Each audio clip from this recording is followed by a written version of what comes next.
Yeah, I mean, Donald Trump's current approval rating, according to our brand new CNN poll conducted by SSRS, is 45%. His disapproval, Sarah, is at 54%. He's clearly upside down, underwater, any expression you want to use to say this is not where any president would want to be. 44% approve of his handling of the economy. You see that there below his job overall there, the economy 44%. 56%, Sarah, disapprove. He is minus 12 percentage points on the issue that Americans say is the most important. Brutal new polling shows that Donald Trump continues to hemorrhage in terms of his approval rating and approval of his economic management. And yet Trump himself seems to be locked in a state of denial, even as he continues to feed the American economy and the stock market into a wood chipper for no damn reason. But before we unpack all that, if you end up liking this video and you want to support the channel, please be sure to hit the like, subscribe, and alert bells before you go. All right, friends, we have several clips to talk about in this video, but I want to start with this one before we get to the devastating new polling, showing Donald Trump again stuck in a state of denial about how popular his support is and how the economy is faring overall. And financially we'll be stronger than ever before. I think the markets are going to soar when they see what's happening. I'll tell you what, I'm called every day by numerous big companies. I spoke at the Business Roundtable yesterday. They had the largest attendance they've ever had. And these are only the CEOs and chairmen, but mostly the people that run, the boss, the people that run the top 150 companies. 150 people showed up. Every single company showed up. First time it ever happened. It's been around a long time. The biggest business leaders. We had a great discussion. It went really well. Maybe they're showing up because they don't support what you're doing. They want answers for the terrible things that you are doing. Again, you see the denial. I think the markets are going to soar. Yeah, absolutely. Well, they're plummeting at the moment. When is the soaring going to take off? Again, devastating new polling about this, and we're going to play a clip to that effect. But new CNN poll, Americans are negative on Trump's handling of the economy. Okay. And with that in mind, we're going to go ahead and one of CNN's top analysts will actually break down the polling, and then we'll take a look at it and play another clip of Trump as well. Again, locked in the state of denial. Leads us off this hour. David, because we have brand new reaction from Americans this morning on how they feel Trump is doing. These are important numbers to get a sense of how the country feels, which can fuel a lot of different things like consumer confidence. What are you seeing in these numbers? Yeah, I mean, Donald Trump's current approval rating, according to our brand new CNN poll conducted by SSRS, is 45%. His disapproval, Sarah, is at 54%. He's clearly upside down, underwater, any expression you want to use to say this is not where any president would want to be. And if you look, though, over time, that 45% number, that was actually his high water mark in all of CNN's polling throughout his first administration from 2017 to 2021. All right, we are cool. Trump's approval rating is so disastrous that it actually glitched CNN's political analyst or polling analyst out. Could be a cyber attack from the Department of Homeland Security as Trump tries to kneecap that sort of commentary. I mean, it's pretty bad stuff. So they get him back on the screen and we'll continue. But that was pretty funny. Back. Look at that. The tech gods are with us. Did I disappear and reappear for you? You did. I'm bringing a little magic to the moment. So he is sitting at what was his high water mark as an entire first term, but still clearly upside down. All right. So what about the economy specifically? How are people feeling about the job he's doing there and the economy as a whole?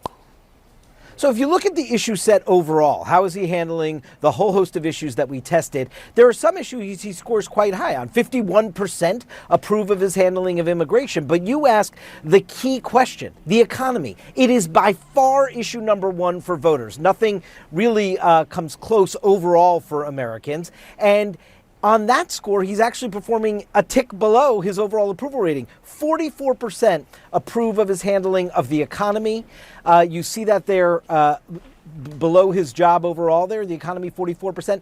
56%, Sarah, disapprove. He is minus 12 percentage points on the issue that Americans say is the most important. That is not a great place to be. And when we ask, though, overall how the country is doing, 35% of Americans now say the country's doing well. That is actually a slight uptick from 29% back in January. So it's not that this poll is all bad news for Trump. There are glimmers here, some issues like immigration, an uptick in how the country is doing. But the report card for President Trump on the economy right now is a sour one, and that is the most important. Yeah, the most important issue for voters. And again, consider two things. Please consider two things, right? Number one, the Republicans have had a 30-year polling advantage on the economy. It's just a matter of perception. It's ingrained to the American people. My analysis of it is because we tend to associate the notion, the theory of fiscal conservatism, being conservative with your finances. That tends to be, an expression, a notion which is viewed positively, right? Certainly on your personal finances. And I think people tend to conflate their personal finances with national finances, even though there's not much by way of overlap. And so, okay, you hear somebody is fiscally conservative. Oh, that makes sense. Republicans are conservative. Ergo, there is a polling perception with respect to the economy.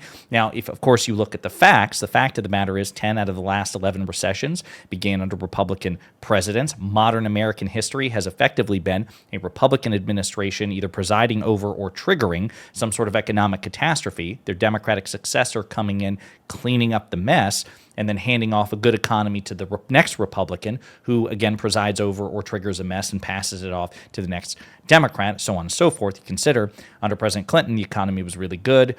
President Bush takes his place, runs for 2 terms, triggers a Great Recession of 2007, 2008. President Obama steps in, takes 2 terms to get the economy back on track. He hands off a good economy to Donald Trump. Donald Trump, between his terrible trade war with China, which makes the current trade war that's before us look like a walk in the park, between that and his COVID mismanagement, triggers a recession, an economic catastrophe, hands it off to President Biden. President Biden gets it back under control, hands off a good economy, not only to a Republican, but to Trump himself. And Trump seems to be once again presiding over a potential economic recession and economic ruin. Okay, that is the fact. But the perception is Republican president's good with the economy. And Donald Trump himself has long benefited even more because he's a businessman, right? He's a billionaire. He understands you got to run the country like a corporation, right? And so he's usually considered even more so than the average Republican. And so for him to be underwater on the economy in a honeymoon period, right? We're not 2 years into his presidency. We're not even 2 months into his presidency. We're getting close, nearly 2 months. And he's already done this. He's already underwater on the economy and campaigning as some sort of economic messiah, this messianic figure who could snap his fingers and end all your problems on day one. That is disastrous for Trump. But again, before we get back into the polling, he seems to be in a state of denial. Here's another clip. So we've had a lot of bad trade policies, and yet we're doing very well right now. But we're doing well because I won the election. If I didn't win the election, you would have had a very bad period. I think a lot of the stock market going down was because of a really bad 4 years that we had. When you look at inflation and all of the other problems that. Inflation has been rising on Trump's watch, declining under President Biden. And again, for the macroeconomic metrics, we covered this during 2024 when the stock market was performing really well under President Biden. What was Donald Trump doing? Well, he was trying to take credit for it, even though the election hadn't occurred and even though he wasn't president. So see how his brain works. If anything good ever happens, ever, whether they're in power or out of power, it's because of the Republicans, and that's what they want you to believe. If anything bad ever happens, doesn't matter if Democrats are in or out of power, Republicans are in or out of power, it must be the Democrats' fault. It's a toddler's understanding of morality and accountability. Anything good that happens is my fault, or it's because of me. Anything bad that happens is your fault, right? That's how Donald Trump's lizard brain works, and he's hoping he can train yours to believe the same thing. But he's full of shit, and the polling reflects it. So let's look at some of the polling on this. Americans are not impressed with Donald Trump's stewardship of the economy, according to a new CNN poll conducted by SSRS, putting him underwater on the nation's top issue, even as he sees ratings among the best of his presidential career on other key priorities. And again, I'll point out, that Donald Trump's best is still pretty bad as far as modern presidents, right? He's actually still more popular now than he ever was during his first term, but he's still the least popular president in modern American history, less popular, than President Obama, President Biden, President Bush, President Clinton. As markets slide and investors worry in response to Trump's trade policies, a 56% majority of the public disapproves of his handling of the economy, worse than at any point during his first term in office. And consider that he presided over COVID. By contrast, the 51% who now say they approve of his work on immigration, headlined by stricter enforcement data, is 7 points higher than at any point during his first term. So that's some good news for him. But again, we're focused really on the economy and his overall approval rating. Americans are closely divided over Trump's performance so far in the handling of the federal budget and managing the federal government. 48% approve on each, and about half disapproving, while giving him lower ratings for his work on healthcare policy, foreign affairs, and tariffs. Tariffs, 39%. And listen, note, tariffs, that's an economic issue. Trade is part of the economy. So consider that as disastrous as his polling is with the economy, his polling with respect to tariffs, a very specific major policy that is economic in nature, is even worse. So 54% of people approve of Donald Trump and only disapprove, and only 45% disapprove. This is disastrous for Donald Trump. And I got to also point out that the Wall Street Journal has been writing about this as well. Will there be a Trump recession? I say economic signs are mixed, but his willy-nilly tariffs have the markets worried. This is contributing to his hemorrhaging support, and his hemorrhaging support in particular with his economic and tariff management. It's a disaster of his own making, and right now he seems to be in pure denial about it, even as the facts and the polls continue to show that people are not happy. In the meantime, let me know what you think in the comments.